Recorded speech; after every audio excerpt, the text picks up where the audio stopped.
साथियों, जय भीम, जय भारत, नमो बुद्धाय, जय फुले, जय पेरियार। साथियों, बाबा साहब ने लिखी अपनी किताब अतीत में शूद्र कौन थे, इस पुस्तक को महात्मा फुले को समर्पित करते हुए बाबा साहब ने लिखा था कि महात्मा फुले का कार्य देश को आजादी दिलाने से भी अधिक महत्वपूर्ण है।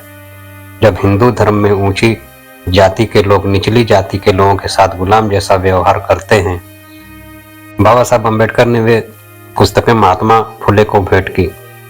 महात्मा फुले ने the judgment of caste conscious 1865 में लिखा था कि धर्म ग्रंथों में वर्णित विकृत जाति भेदभाव सदियों से हिंदुओं के दिमाग में को गुलाम बनाए हुए हैं। उन्हें इस बंधन से मुक्ति कराने से ज्यादा महत्वपूर्ण कुछ नहीं हो सकता।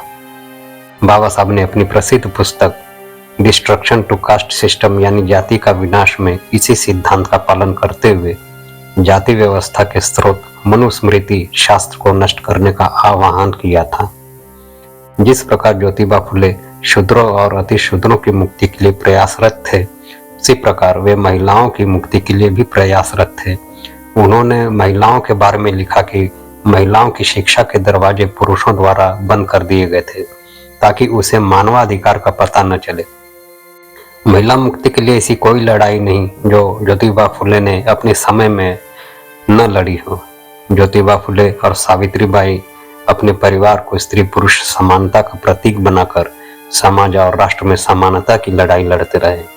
वर्ष 1818 में भीमा कोरेगांव युद्ध के बाद अंग्रेजों ने पेशवाओं का शासन तो समाप्त कर दिया, लेकिन उनकी जातिवादी विचारधारा का लोगों के सामाजिक जीवन पर काफी प्रभाव पड़ा।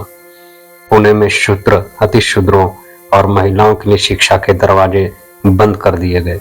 सबसे पहले ईसाई मिशनरियों ने शूद्रों, अति शूद्रों और महिलाओं के लिए शिक्षा के द्वार खोले। फुले ने सामूहिक रूप से समाज सेवा और सामाजिक संघर्ष का मार्ग चुना। सबसे पहले उन्होंने हजारों वर्षों से वंचितों के लिए शिक्षा के द्वार खोले। विधवाओं के लिए आश्रम बनवाकर विधवाओं ने पुनर्विवाह को प्रोत्साहित किया और अछूतों के लिए अपने घर की पानी की टंकी दलित पीड़ितों के लिए खोल दी। यह सब करते समय उन्हें यह भली भांति ज्ञात था कि जब तक ब्राह्मणवाद का नाश नहीं होगा, अन्याय, असमानता और दासता समाप्त नहीं होगी।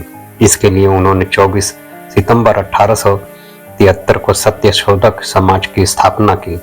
सत्यशोधक समाज का उद्देश्य पौराणिक मान्यताओं का विरोध करना, शूद्रों और अतिशूद्रों को जातीय घृणा के जाल से मुक्त करना, पुराणों द्वारा पोषित जन्मजात दासता से मुक्ति दिलाना था। फुले ने ब्राह्मणवाद के विरुद्ध सांस्कृतिक क्रांति की शुरुआत की। ज्योतिबा फुले को दलितों के लिए काम करने की प्रेरणा उनके एक ब्राह्मण दोस्त की शादी से मिली। साल 1948 में ज्योतिबा फुले अपने एक ब्राह्मण दोस्त की शादी में गए। वहां पर उन्हें हिंदू धर्म के अनुसार सबसे निचले वर्ण शूद्र में होने के कारण बहुत बेइज्जत किया गया, जिसके बाद उन्होंने दलितों के लिए काम करने की ठानी और इस सामाजिक बुराई और भेदभाव को दूर करने का निर्णय लिया। इस संदर्भ में एक प्रसंग बेहद दिलचस्प है। एक परिवार में शादी होने वाली थी। पुरोहितों ने घर आकर डराया कि बिना ब्राह्मण और संस्कृत मंत्रों के हुआ विवाह ईश्वर की दृष्टि में अशुभ माना जाएगा। उसके अत्यंत बुरे परिणाम हो गए। गृहिणी सावित्रीबाई फुले को जानती थी।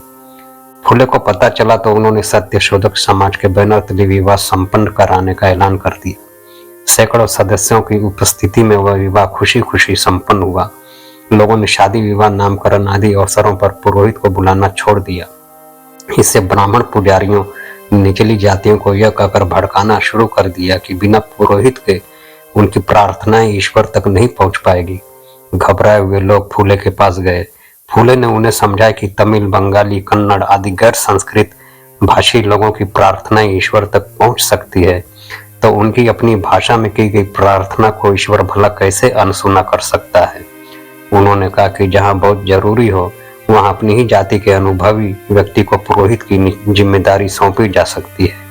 स्वयं फुले ने कई अवसर पर पुरोहिताई की। शूद्रों और अति शूद्रों पर ज्योतिबा फुले पर भरोसा था। इसकी सबसे बड़ी वजह शिक्षा के क्षेत्र में किए गए उनके काम थे। इसलिए सत्यशोधक समाज को उन्होंने हाथों हाथ लिया। कुछ ही वर्षों में इसकी शाखाएं मुंबई और पुणे के शहरी एवं ग्रामीण क्षेत्रों में खुलने लगी। एक दशक के भीतर वह संपूर्ण महाराष्ट्र में पैठ जमा चुका था। समाज की सदस्यता सभी के लिए खुली थी, फिर भी मांग, महार, मातंग, कुणबी, माली जैसी अस्पृश्य एवं अति पिछड़ी जातियां तेजी से उससे जुड़ने लगी। साथियों, महात्मा ज्योतिबा फुले ने बहुत सही कहा, बाल काटना नाई का धर्म नहीं, धंधा है। चमड़े की सिलाई करना मोची का धर्म नहीं, धंधा है। उसी प्रकार पूजा पाठ करना ब्राह्मण का धर्म नहीं, धंधा है। ये ब्राह्मण सदियों से बहुजन समाज को ऊंच नीच भेदभाव की भावना से देखते रहे हैं। अब इनसे सावधान हो जाने की जरूरत है।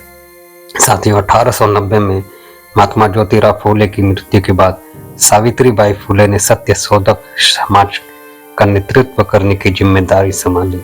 साथियों, ऐसे महान विभूति को शत शत नमन।